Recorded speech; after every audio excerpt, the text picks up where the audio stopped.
Hi, this is Maria Sanchez reporting live from Simi Valley, California at the Boys and Girls Club.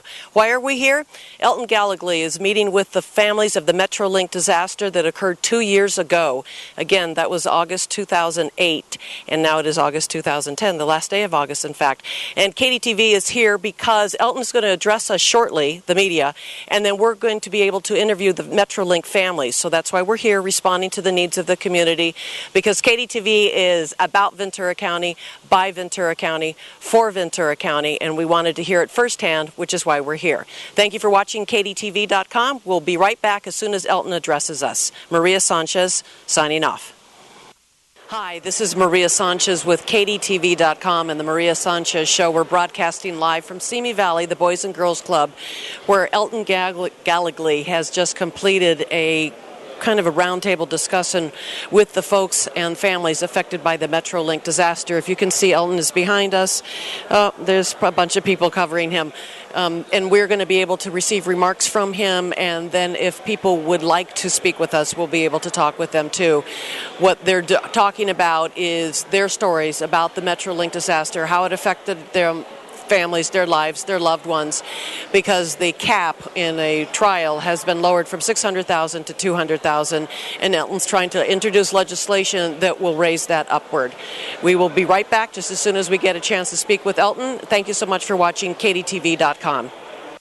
Hi, this is Maria Sanchez again with KDTV.com. We're broadcasting live from the Simi Valley Boys and Girls Club, and I have with me Jenny Fuller. Jenny, I'm sorry that is the circumstances upon which we're meeting. Jenny lost her husband in the Metrolink disaster, and Jenny, what would you like to say about what happened here behind closed doors with Elton? And by the way, he forbade us from coming in, which we totally respect and we understand, because obviously this is a moment that privacy was necessary, and you're speaking to us because you've chosen to, not because you're being foisted upon us. Absolutely, and we thank you for respecting that request for privacy today. This is one of the first time the victims and their families have seen each other, maybe since the anniversary last year, and a time to share and hear the stories, and that alone I think is healing and helpful to all the people here, but mainly to have Representative Gallagly's support in trying to work with the damage limitation to help try in some way to compensate all the victims and their families in a legitimate and reasonable way is so meaningful and healing and helpful for all the people here today. He listened to every one of our stories. He was there to put your hand on your shoulder if you were having a little trouble speaking. He was very gracious and truly seems to understand that to limit damages in a situation like this, where there's no way to account for everything that people have suffered, is meaningful to the families and their victims. And we just appreciate his willingness to listen. He stood the whole time, put his hand on our shoulders, and listened to us as we spoke. That says a lot. And for folks who might not know, because we're on the World Wide Web, and so obviously we here in Ventura County were intimately affected by it. 20 of the 25 that perished were Ventura County residents.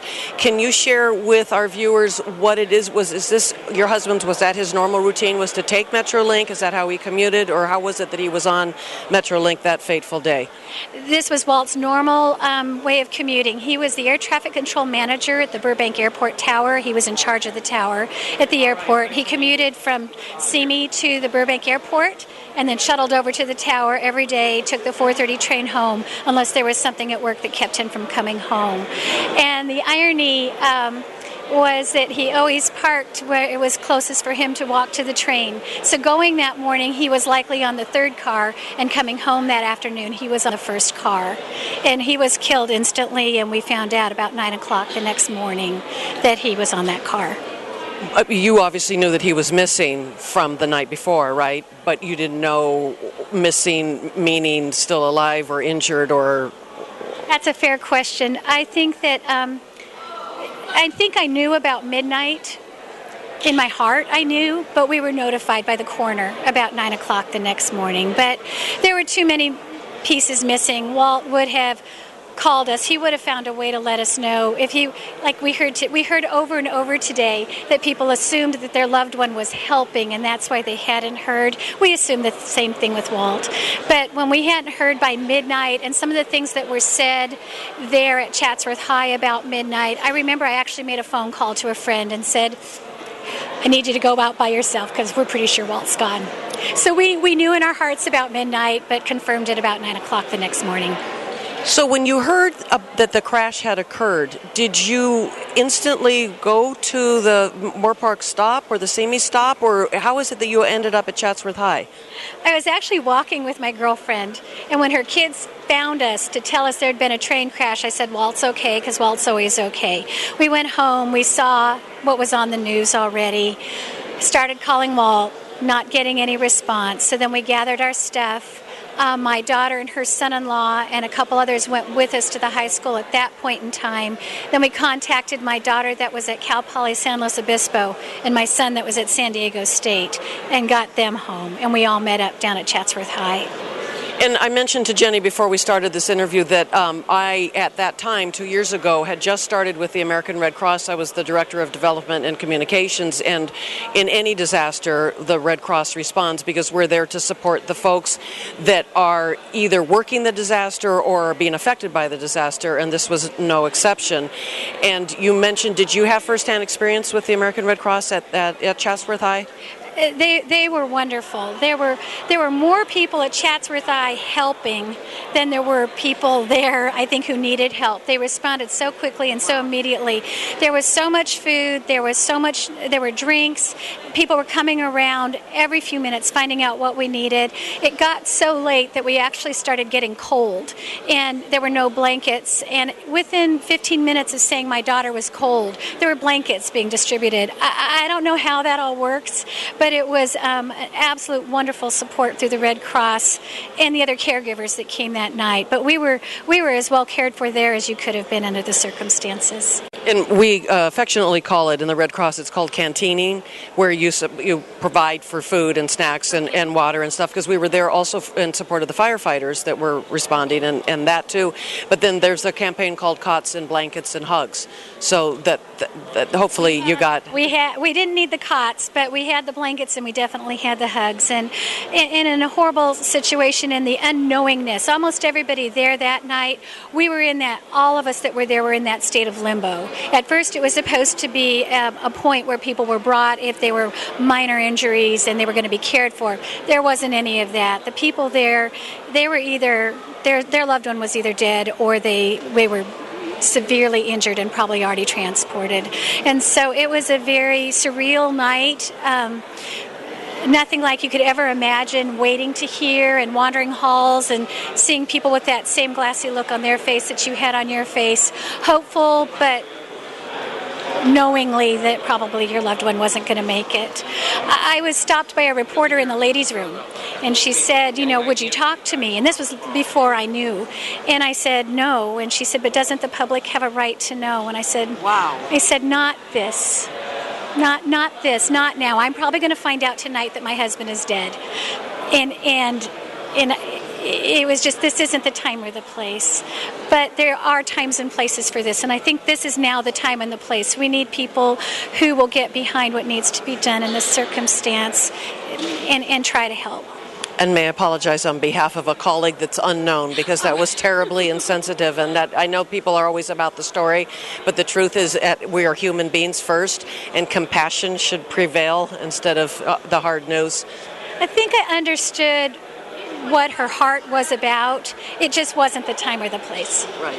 Yeah. So Jenny, anything that you'd like to let our viewers know about the process? Can they get more information? Can they get involved? Are there petitions that are going around? Do you know about any information? Those are wonderful questions, and I don't have the answers to those questions. So I would have to direct those questions to the Congressman's office. Would be my best guess as to what people could do. Okay. And we'll get that information in terms of contact and links, and we'll post that on our website as well. Jenny Fuller, and you're a resident of Simi Valley? Yep. Yes. Since 1986. So thank you so much for your time. I'm so sorry for your loss, and I wish it was under different circumstances that we had this chance to have a conversation. Thank you for talking to me. You're welcome. Thank you very much. Maria Sanchez reporting live with KDTV from the Simi Valley Boys and Girls Club in Simi Valley. Hi, this is Maria Sanchez reporting live from the Simi Valley Boys and Girls Club, and I have Congressman Elton Gallegly with me. Congressman, you've just concluded your session with the Metrolink families. How did it go? Well, this is a very emotional day for all of us. It was emotional for the victims, emotional for their families, but it gave us an opportunity to greater understand the magnitude and the impact it's had on families of the victims where they've actually lost a loved one, or the ones that are suffering daily with the wounds of the others. Now, do you want to let our viewers know why you're here and what was the reason for having this gathering? One of the big issues that we're facing right now is the compensation issue, because we had 25 deaths, as you know, 135 very seriously injured, some that will suffer the physical and emotional scars for all their life. Some will be very disabled for the rest of their life.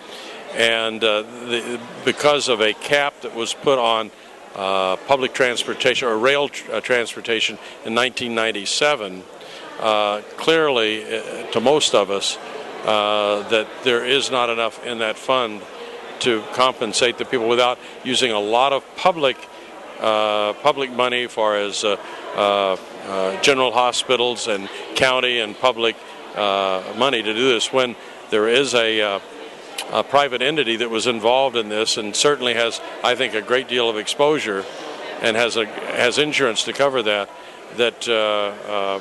by looking at the ways to see that we get fair compensation so that the taxpayers don't end up having to pay the bill and the people that are here end up without any form of fair compensation. So my understanding is that you had the folks here that were affected by the Metrolink disaster, so you could gain more information about their stories, which will help you with the legislation that you're going to be writing to enable the cap to be lifted or raised? It puts a personal face. And you can go into a conference and look at view graphs and flow charts and hear about statistics and have the lawyers talk to you, but it's different when you're in the trenches one-on-one with people and hearing their stories, feeling it in their voices, seeing it in their eyes. That's a little different than being in a boardroom looking at charts. And may I say that we've spoken to some folks prior to our conversation just now, and they said you were magnificent, you were empathetic, you stood the whole time, you connected, you were emoting with them. So I can only imagine what you have gone through. My job is much easier than theirs. Thank you. Thank you, Maria. Thank you for your time. Congressman Elton Gallegly with us, broadcasting live from the Simi Valley Boys and Girls Club. This is Maria Sanchez. You're watching KDTV.com. Thank you so much.